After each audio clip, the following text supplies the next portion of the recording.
Bonjour, mon nom est Alain. Je vais ici avec cette capture d'écran vous donner des informations sur le programme Cotlist en français pour vous aider à déterminer une liste du matériel requis et les dimensions pour un projet précis. Alors pour débuter, j'ai fait ici un petit meuble et j'ai identifié ici à l'écran les différents noms de composantes que j'ai utilisés pour ce meuble. Il est important de noter que pour Cotlist, la nomination des composantes est très importante. Il faut avoir des noms qui se ressemblent pour faire en sorte qu'ils soient regroupés par différents matériels dans la nomination de Cotlist. Alors ici, on voit les côtés du meuble que j'appelle feuille côté. Le mot feuille étant en premier sera utilisé pour regrouper tous les items similaires. Alors, le fond, la tablette du bas est aussi feuille, ainsi que la tablette du centre, les supports du haut, le coup de pied. Alors, ces items-là sont regroupés sous le nom feuille avec une description côté. Côté parce qu'il y en a deux. Le dessus aussi, le support du haut, il y en a deux. Donc, Cotlist va tenir compte de ces quantités-là. Pour ce qui est du dos, j'ai inscrit feuille dos, mais on peut voir que ce n'est pas la même couleur, donc ce n'est pas le même matériel. Cotlist va tenir compte aussi de l'épaisseur de ces matériels. Pour les côtés, j'ai utilisé du matériel 5/8 de pouce d'épais, donc Cotlist va tenir compte de cette dimension-là. Le dos est un quart de pouce, donc il va aussi faire une liste pour les matériels qui auront un quart de pouce d'épais.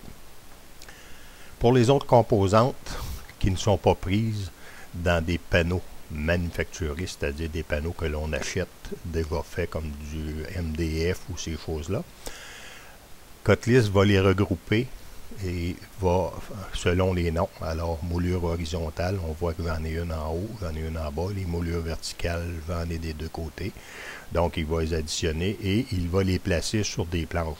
Dans Cotlist, on va déterminer la dimension des planches, c'est-à-dire la largeur, la longueur et l'épaisseur de la planche.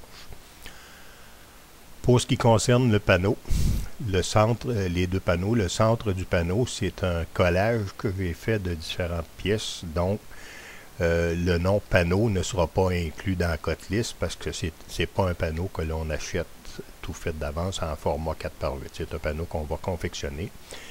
Et les montants des panneaux, soit les montants horizontaux, montants verticaux. Il y a des verticaux intérieurs parce que ceux de l'extérieur ont des pentures d'encastrées dedans, donc j'ai fait deux définitions. Et vous remarquerez que les composantes aussi, comme les pentures, sont inscrites avec un nom de composante. Les boutons aussi, les deux boutons sont inscrits avec un nom de composante.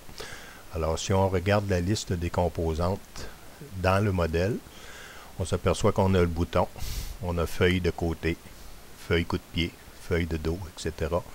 On a aussi montant de porte, horizontale, verticale intérieure.